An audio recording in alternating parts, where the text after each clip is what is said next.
오늘부터 한 서너 번에 걸쳐 가지고 오늘 본문을 가지고 좁은 문, 넓은 문이라는 제목으로 말씀을 증거하겠습니다. 그동안 한 8번 정도 제가 했던 것 같은데 내 이름이 생명책에 있는가 여기에 대해서 시리즈 설교를 했어요. 그 설교가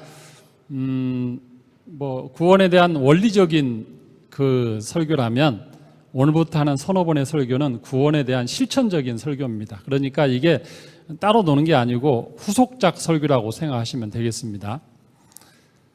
오늘 이제 누가복음 13장을 이제 말씀을 드릴 텐데 예수님은 천국에 대해서 하나님 나라에 대해서 설명하실 때 비유를 많이 드셨습니다. 누가복음 13장도 보면은 천국에 대해서 비유를 몇 가지 들었는데 첫 번째는 그때 당시에 실로암의 망대가 무너졌거든요. 13장 4절에 보면 망대가 무너진 사건을 비유로 들면서 회개하지 않는 자는 이렇게 죽을 수 있다. 이렇게 바로 그 사건을 가지고 비유를 들어서 천국 비유를 들었습니다. 그 다음에 또 보시면 뭐가 나오냐면은 6절에 보면 열매 맺지 않는 무화과 나무 비유를 들어가지고 열매 맺지 않는 자에 대해서 하나님이 어떻게 심판하시는지 이 비유를 또 드셨어요. 그 뒤에 보면 또 어떤 비유가 나옵니까? 본문에 보면 18절에 보니까 하나님 나라는 처음에는 작지만 나중에는 굉장히 커진다. 그 비유를 뭘로 드냐면 겨자씨가 나무가 되는 비유를 가지고 듭니다. 자, 그리고 이제 오늘 본문에 보면 그 하나님의 나라에 들어가려면 어떻게 해야 들어가는지 거기에 대한 비유를 드는데 성에 있는 문을 가지고 비유를 듭니다. 보면은 22절에 보니까 예수님 이런 표현이 있어요. 예수께서 각 성, 각 마을로 다니사 가르치시며 그랬습니다. 가르치실 때 어디를 갔다고요? 각 성과 각 마을. 그러다 보면 예수님이 이 성에서 저쪽 성으로 가다 보면 반드시 어디를 통과합니까? 성의 문을 통과하죠. 문을 통과하면서 이 성이 하나님의 나라고 천국이라면 어떤 식으로 들어가는가 이거를 성의 문을 가지고 설명을 해주시는 거예요. 마태복음 7장 12절에 보면 이 똑같은 비슷한 대꾸 구절이 있습니다. 거기 보면 좁은 문으로 들어가라. 그 문은 영생으로 들어가는 문인데 찾는 사람들이 매우 적다. 또 넓은 문으로 들어가는 사람은 많은데 그곳은 멸망의 문이다. 이렇게 설명하잖아요. 그러면 성의 문이 2개의 문이 있다는 걸 알 수가 있어요. 성문이 2개의 문이 있습니다. 넓은 문이 있고 옆에 쪽문이 있습니다. 여러분들 사극을 한번 떠올려 보십시오. 우리 사극에 보면은 환한 대낮에는 성문을 큰 대문을 열어놔요. 열어놓으면 그곳에 그 상인들이 수레도 갖고 가고 짐 실은 자도 가고 많이 한꺼번에 들어갑니다. 또는 군인들이 한꺼번에 몇 열씩 해갖고 쫙 맞춰서 들어가기도 하고 말을 타고 들어가기도 하고 큰 문으로는 낮에 많은 사람이 가죠. 그런데 어두워져서 밤에 딱 되면 어떻게 하죠? 시간이 딱 되면 그 큰 문은 딱 닫아요. 닫고 옆에 쪽문을 열어놓습니다. 조그만 문을 열어놓고 그 다음에 이제는 밤 늦게 들어가는 사람들은 검문 검색을 하면서 하나하나 따져보고 들여보내죠. 그렇게 하는 이유는 뭐죠? 그때 당시에는 이 성을 지키는 것은 문을 지켜야 돼요. 문을 지켜야 적으로부터 안전하게 할 수 있기 때문에 그렇게 당연히 했던 거죠. 똑같아요. 그 당시에 팔레스타인 지역에 있는 성들도 이런 똑같은 일이 있었습니다. 큰 문은 크고 낮에 열리고 작은 문은 밤에 열리는데 조그만해요. 그 자료를 찾아보면은 한 90cm였다고 합니다. 90cm. 그러니까 한 요 정도 되는 거죠. 한 사람 겨우 높이도 낮고 말 타고는 절대 못 들어가고 낙타 타고도 못 들어가고 그냥 사람 하나 겨우 통과하는 문을 이렇게 만들어 놓는 거예요.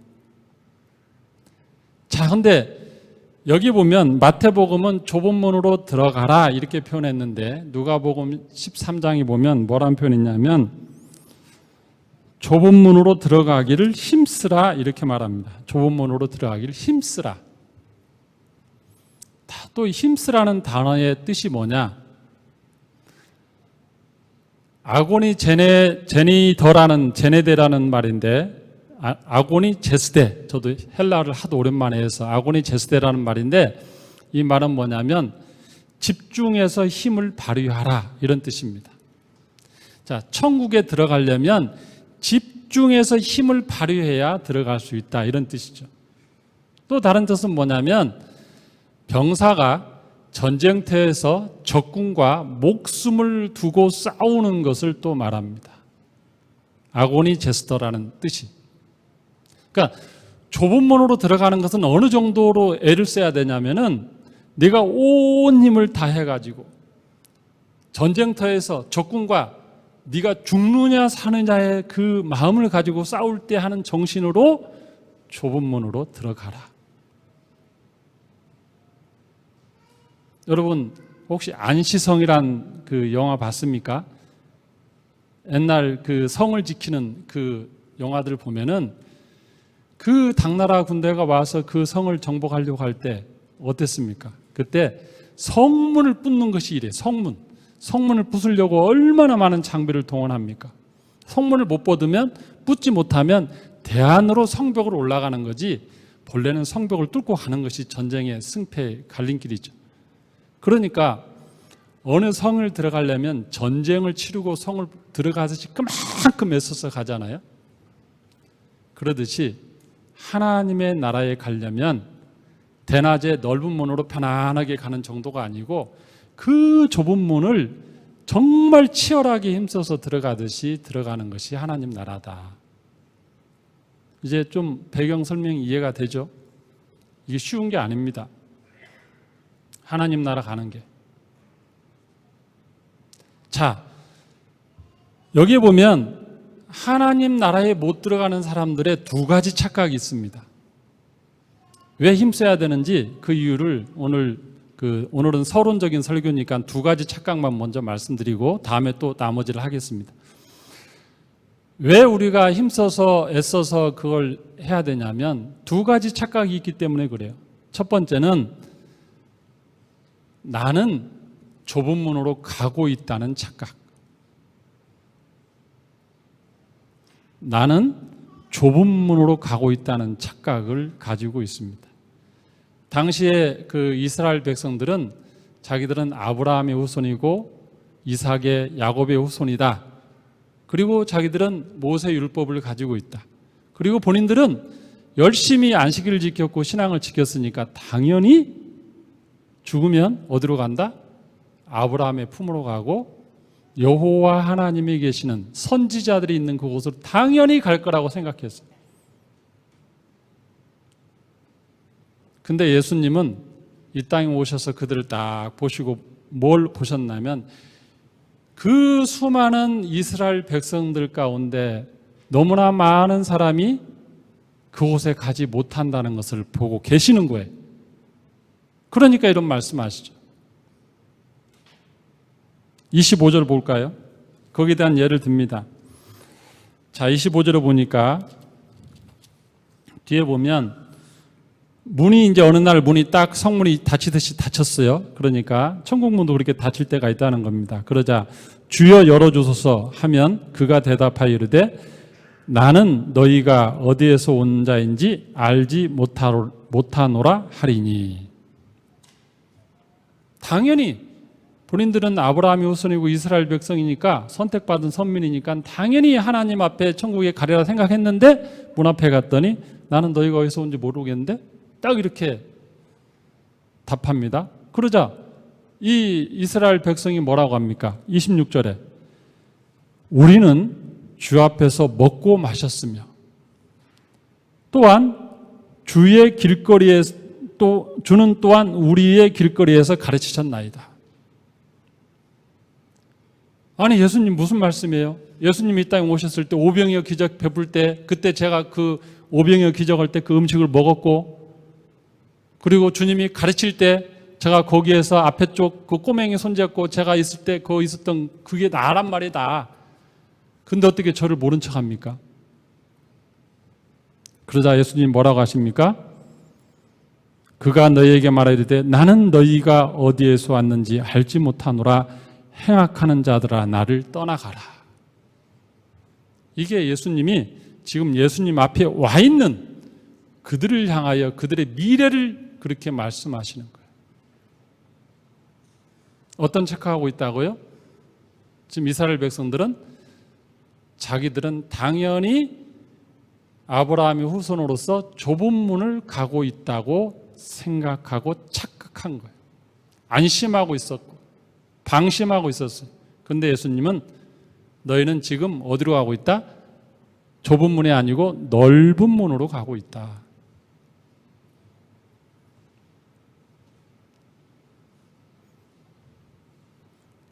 우리도 마찬가지입니다. 그러면 그때 당시 아브라함의 후손들, 구약의 백성들만 그런 착각 가운데 사는가? 신약의 성도들은 그런 착각이 없는가?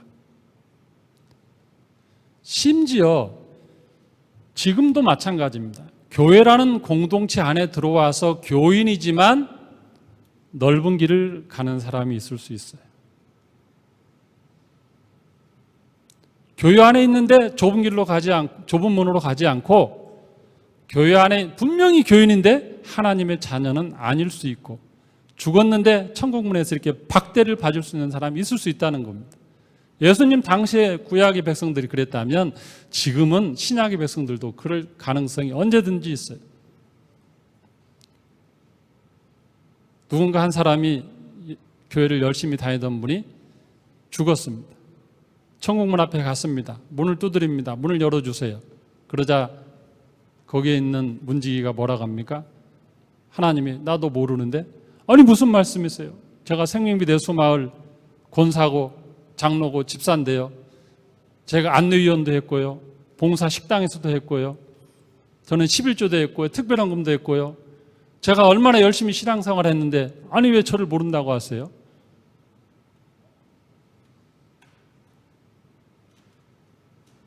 하나님이 나는 너 모른다. 떠나가라. 이럴 수 있다는 거예요. 무슨 착각이라고요?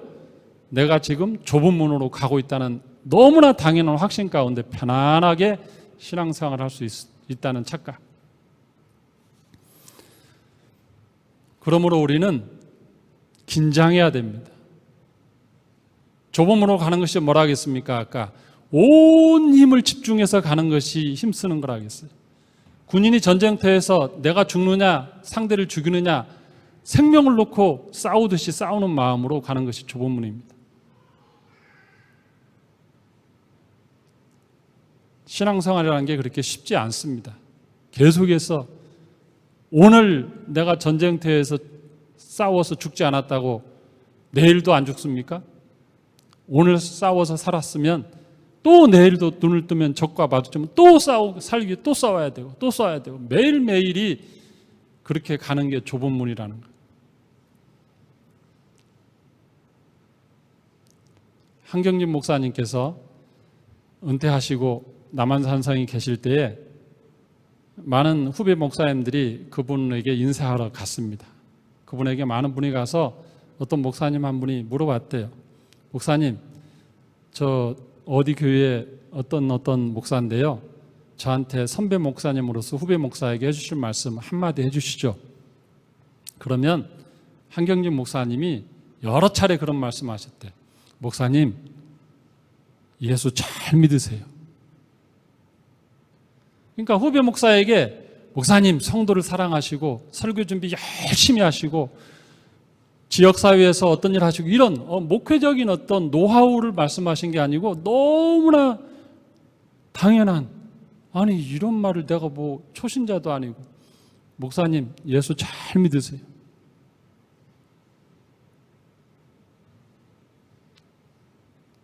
예수 믿는다는 게 그냥 쉬운 게 아니에요.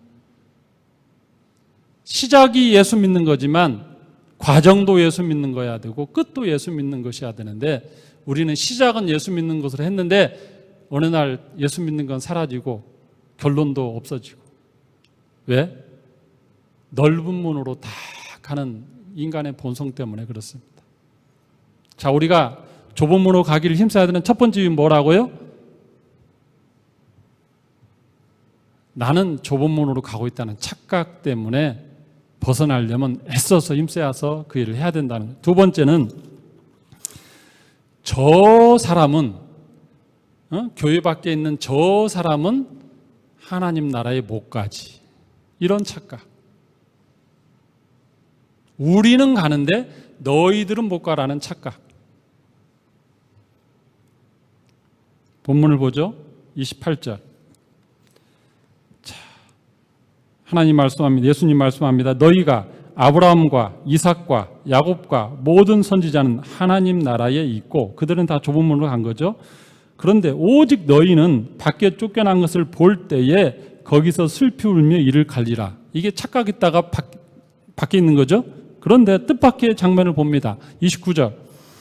사람들이 동서남북으로부터 와서 하나님 나라 잔치에 참여하리니. 동서남북으로부터 와서 하나님 나라 잔치에 참여한다. 이건 뭔 말입니까? 아브라함의 후손이라고 생각했던 너 이스라엘 백성들이 아닌, 너희가 그렇게 이방이라고 생각했고 개처럼 취급했고 그들은 뭐 지옥의 땔감 정도로 생각했던 그들이, 오히려 그들은 하나님 나라에 들어가 있는 것을 너희들이 본다.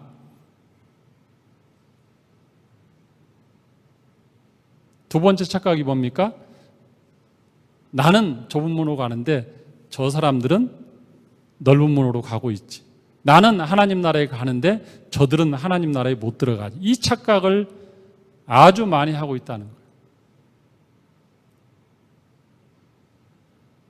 여러분, 이것은 역사를 봐도 이때뿐만 아니고 교회사를 봐도 이런 일이 굉장히 많았습니다.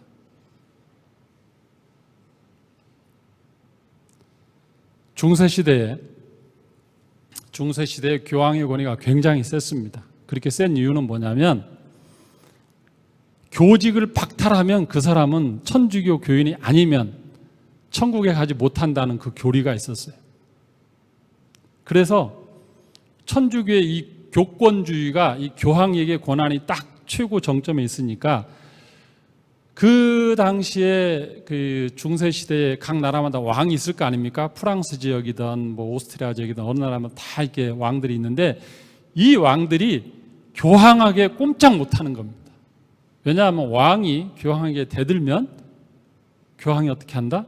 교적을 박탈시키는 거예요. 너는 누구누구 왕은 오늘부로 천주교 교인이 아니다. 딱 하나님의 자녀가 아니다 하고 딱 7위를 해야 하는 거예요. 7위. 그러면은 그때 당시에 이 교리적인 분위기에서는 그 사람은 하나님의 천국에 가지 못하는 것, 자격 박탈되는 것으로 알기 때문에 아무리 왕이라 할지라도 교황 앞에 감히 반기를 못 드는 거예요. 그래서 이 교황이 우위에 있었어요. 그때 당시. 물론 가끔은 대드는 왕도 있었어요. 대드는 왕도 있었지만 전반적인 분위기가 그랬습니다. 이 천주교라는 그 안에 뭐가 있었다? 우리는 좁은 문에 있고 하나님의 자녀고 이 밖으로 나가면 너희는 끝이야. 이게 있으니까 그게 엄청난 권력이었고 칼이었죠. 근데 그때 당시에 뭐가 있었습니까? 루터의 종교개혁, 칼빈, 찌빙글리, 수많은 개신교, 그 프로테스탄트 개신교가 이렇게 막 우후죽순처럼 들고 일어나니까 그들은 이게 우리가 뭔가 잘못했으니까 저러지, 이렇게 반성하지 않고 우리가 뭐가 잘못하고 있나? 이렇게 생각하지 않았습니다. 어떻게 했습니까? 이것 봐라. 감히 천주교의 반기를 들어? 우리가 베드로 사도부터 정통성이 있고 천국문이 우리에게 열쇠가 있는데 감히 우리가 틀렸다고? 그러면서 그 종교개혁을 일으켰던 개신교와 그쪽을 따르던 사람들을 너희는 이제 하나님의 천국의 백성이 아니다 하고 이런 식으로 하고, 그러므로 그들을 어떻게 하겠습니까? 심지어는 이단 사설을 전파하고 천주교를 무너뜨린다고 해서 그들을 죽이는 것을 용납했습니다. 그래서 그 천주교가 중세시대에 그 유럽에서 이 개신교들을 얼마나 죽였냐면 수천만 명을 죽였어요. 십자가에 못 박아 죽이고 목 매달아 죽이고 목 잘라 죽이고 불태워 죽이고 그런 일들을 왜 했습니까? 천주교 외에는 그거에 대해서 인정 않는 거예요. 우리는 하나님의 자녀. 적대시한 거죠. 그러니까 그들은 이 개신교도들에 대해서 저기에는 구원이 없다 하고 선을 긋고 이단시했습니다. 그래서 사실은 그런 배경 하에서 유럽에 있었던 프로테스탄트 개신교들이 그 신앙의 자유를 찾아서 간 곳이 미국이라는 거예요. 그래서 미국이 그렇게 개신교가 지금 시작된 거고. 그러니까 여러분 천주교 볼 때 그냥 순한 천주교를 보시면 안 돼요. 그런 역사가 있었다는 거예요. 근데 그 천주교 역사는 지금도 사실은 그 뿌리가 있습니다. 뭘 말씀드리려고 하냐면 유대인들은 구약시대 때부터 본인들은 선민이고 택한 백성이고 구원받은 자녀고 하나님의 자녀다. 단 그 밖에는 구원이 없다. 우리 외에는. 이렇게 오만했었고 중세시대에는 천주교가 그런 오만을 가지고 있었고 그러면 지금 개신교는요? 그런 개신교는 어떤 그 신학적인 독선과 오만이 없을까요? 교회사 역사를 보면은 개신교도 하마터면 그런 오류를 범할 일이 여러 차례 있었어요. 그중에 그 외국의 예를 말고 국내 예를 들더라도 1950년대부터 그 오순절 그 복음 운동이 많이 일어났습니다. 순복음, 여의도 순복음 교회 60년대, 70년대 하면서 굉장히 많은 은사들이 일어나고 오순절적인 사건을 많이 있어요. 근데 거기 보면 장로교 교리하고 조금 다릅니다. 장로교 교리하고 인정하는 거하고 성경 해석 보면 몇 군데에서 좀 틀려요. 그때 당시 어떤 일이 있었는지 아세요? 조영기 목사님이 이단이냐 아니냐 시비가 붙었어요. 저게 정통 기독교가 아니다. 그래서 사입이 거기까지는 올라갔고 이단 논쟁이 하다가 이단까지는 아니다 하고 그냥 그러다가 어떻게 해서 나중에 이제 정통으로 인정받고 지금은 순복음이지 초창기에는 그런 일이 있었어요. 그냥 끊임없이 그 어떤 성경적인 이 역사를 보면은 본인만 구원받고 본인 밖은 구원이 없다. 이런 오류가 있었다는 거죠. 우리는 이렇게 착각할 수 있습니다. 우리는 지금 다 교회 안에 있으니까 구원받지만 지금 교회 밖에 있는 지금 예배드리지 않는 저들은 다 구원 밖에 있는 사람이다 생각할 수 있습니다. 그런데요, 웬걸? 교회 안에 있어도 넓은 문을 통과하는 사람이 있을 수 있고 교회 밖에 있어도 그 마음에 정말로 예수 제대로 믿고 좁은 문을 통과하는 사람이 있을 수도 있다는 것을 아셔야 돼요. 교회 안에 있다는 것이 좁은 문에 대한 필요 충분 조건은 아닙니다. 끊임없이 온 힘을 집중해서 애써야만이 가는 것이 좁은 문이고 군인이 전쟁터에서 적군과 싸워서 살기 위해서 발버둥 치듯이 힘쓰는 게 좁은 문이고 이건 이론이 아니고 실제적인 상황에서 그 힘을 발휘해야 되는 거예요. 내가 성경에 대한 지식이나 이런 것을 이론으로 갖고 있는 게 아니라 실제로 어떤 분이 죽어서 천국에 갔더니 천사가 와서 그러더래요. 남자들을 딱 한쪽에 모아놓고 여기 그 공처가들 이쪽으로 집합하세요 그랬대요. 그랬더니 대부분의 남자가 쫙 이쪽으로 한쪽으로 다 몰리더래요. 공처가 쪽으로 가라는데 근데 한 사람이 딱 가지 않고 반대로 가더래. 그래서 너는 왜 공처가가 아니냐고 물어봤더니 우리 집사람이 사람 많이 모인 곳엔 가지 말라고 했어요. 누가 공처가예요? 진짜 이 사람이잖아요. 이론이 아니고 실제 현장에서 하는 사람이잖아요. 좁은 문으로 간다는 것도 그냥 이론이 아니고 실제 내가 지금 좁은 문으로 가고 있는가? 예수 제대로 믿고 있는가? 천주교는 지금도 본인들이 다 정통이고 그 구원의 어떤 본류라고 생각하지만 그 신부님들이 성경 강의하는 것 보고 가끔가다 저는 채널 돌려서 신부님들 설교 듣습니다. 들으면 예수 그리스도의 복음이 강조되지 않아요. 그렇지만 여전히 본인들은 좁은 문에 있고 남들은 넓은 문에 간다. 그렇게 착각하죠. 큰 결단을 가지고 가야 됩니다.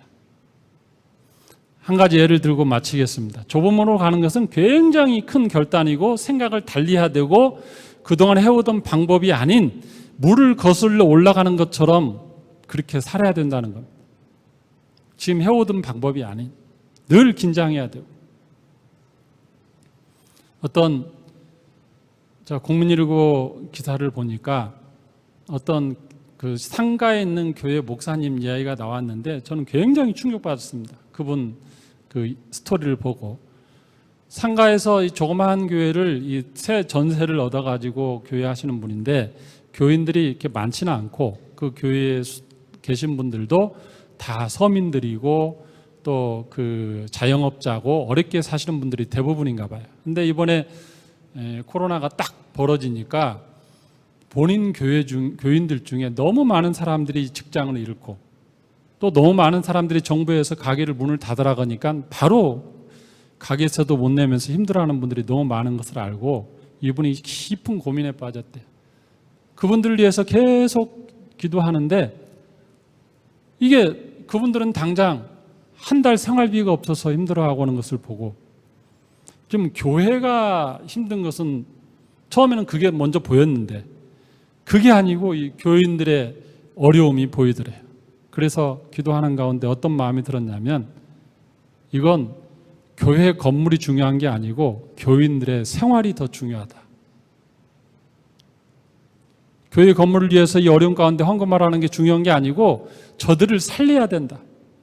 당장 실직했고 당장 가게 문을 닫고 임대료를 못 내고 쫓겨나는 판국인데 그래서 이분이 교회 중직자 몇 분을 모아서 이런 자기의 결심을 이렇게 말했습니다. 제가 우리 교회에 상가 전세금을 빼서 우리 성도님들과 1년간 살 돈을 마련해야겠습니다. 성도님들이 지금 당장 생활비가 없는데 이 돈 전세금 받아가지고 성도들이 쓰는 게 맞습니다. 지금 건물에 사람들 모이지 않기 때문에 그냥 저 집에서 거실에서 유튜브로 제가 설교해도 되고 모임도 없는데 이 관리비를 매달 낼 또 이유도 없습니다. 이 돈 아끼고 차라리 코로나 끝날 때까지는 건물 없는 교회가 되는 게 맞는 것 같습니다. 그러니까 오신 분들 아니 세상에 그런 일이 어딨냐고 교회를 팔아서 성도들 생활비 준다니 그러면 나중에 코로나 끝나면 어떻게 하려고 그러면 그때 다시 성도님들이 헌금해서 월세부터 또 시작하면 되죠. 그때는 성도님들도 다시 일자리 찾을 거고 또 가게를 할 수 있을 테고 그러면 되잖아요. 그렇게 해서 결국에는 중직자들과 상의해서 그 일을 했대요. 전세를 뽑아서 실직하신 분들, 가게를 못 여는 분들을 다 생활비를 최소한으로 대주면서 1년간을 분배해서 그렇게 한다는 것을 보고 야, 이건 뭐 누가 이런 생각을 할 수 있었을까?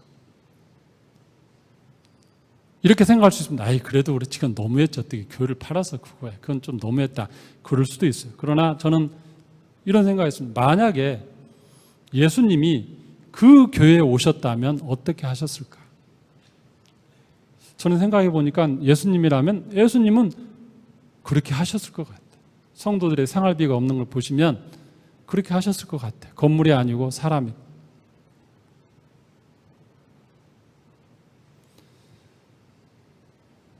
여러분, 제가 그거 보고 야 우리 교회는 어떻게 하지? 근데 우리 교회는 건물에 임대료가 없어요. 아세요? 전세 보증금 없어요. 남서 은혜교회에서 무상임차해서 이렇게 쓰는 거예요. 그러니까 우리는 그 전세 보증금이 없어서 뺄 돈은 없는데 제가 그러면 어떻게 우리 성도님들 가운데 어려운 분들 어떻게 돕지? 생각했습니다. 혹시 코로나 때문에 직장을 그만두신 분 계신가? 코로나 때문에 정부에서 가게 문 열지 말아야 해서 지금 새가 그 영업 못하고 살지 못하는 분 안 계신가 했더니 딱히 눈에 띄지는 않아요. 그러나 제가 모르지만 또 있을 수 있겠다 싶어가지고 고민하다가 우리가 전세 보증금 빼서 줄 돈은 생명비 내수 마련은 없지만 그래도 우리 성도님들 가운데 그런 코로나 때문에 어려움 겪는 분 있으면 우리가 돌봐야겠다. 그동안 우리 교회는 특별한 것만 하면 늘 어디로 보냈습니까? 잘 아시잖아요. 늘 외부로 다 보내드렸습니다. 그러나 코로나 시대에는 우리 안에 그런 분이 계실 수 있다면 그분들도 챙겨야겠다 싶어가지고 언제 이걸 무슨 돈으로 도와드릴 수 있나 생각했는데 마침 11월 셋째 주인가가 이제 추수감사절이더라고요. 그러면 이번 추수감사절은 코로나 때문에 직장을 잃거나 코로나 때문에 정부에서 가게를 문 열게 못하거나 한 성도들에게 도움을 드리는 게 맞다. 그 목사님을 조금이라도 흉내내서 좀 해야겠다. 제가 그런 생각을 하니까 제 마음이 조금 편해졌어요. 제가 왜 이 말씀 드립니까? 세상의 수많은 교회와 목회자 모든 사람들이 다 해오던 대로 그대로 갑니다. 그렇게 판단할 수 있어요. 그러나 그분만은 하나님 앞에 기도하면서 그 아주 좁은 문을 택했죠. 그렇다고 해서 나머지가 다 멸망한다는 건 아니에요. 좁은 문으로 간다는 게 그만큼 생각을 달리하고 또 생각하고 해야 된다는 겁니다. 이제 말씀 마치겠습니다. 좁은 문으로 가기를 왜 힘써야 되는가? 착각 때문에. 나는 지금 좁은 문으로 가고 있으니까 가만히 있어도 간다는 그런 착각 때문에 그렇게 하지 말라는 거고, 또 나는 들어가지만 저 사람 못 들어가니까 그것도 착각이라는 거죠. 애써 힘써서 온 힘을 집중해서 가는 것이 좁은 문이다. 다음번에 또 이어서 계속하겠습니다. 기도하겠습니다.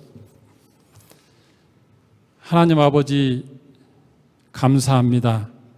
주님 이 땅에 계실 때에 이스라엘 백성들이 주님 앞에서 자기들은 아브라함의 자손이고 모세의 율법을 지키는 자들이고 하나님의 백성이라고 그런 영적인 자망 가운데 살고 있었는데 그들을 향하여서 좁은 문으로 가라고 말씀하시고 그들을 향하여 좁은 문으로 가되 애써서 가라고 말씀하셨던 주님, 이미 그들은 넓은 문으로 가고 있는 것을 알기 때문에 그런 말씀을 하신 줄로 압니다. 오늘 우리 자신을 돌아볼 때 우리도 그들처럼 안주하고 있는 것은 아닌지, 착각하고 있는 것은 아닌지, 나는 안전하다고 착각하는 것은 아닌지, 나는 이미 좁은 문으로 가고 있으니까 염려 없다고 그렇게 생각하는 것은 아닌지 우리 자신을 돌아보는 그런 하루 되게 하여 주시옵소서. 그런 말씀 되게 하여 주시옵소서. 나에게도 적용하게 하시고 우리 교회에도 적용하게 하여 주시옵소서. 감사드리며 예수님의 이름으로 기도하옵나이다. 아멘.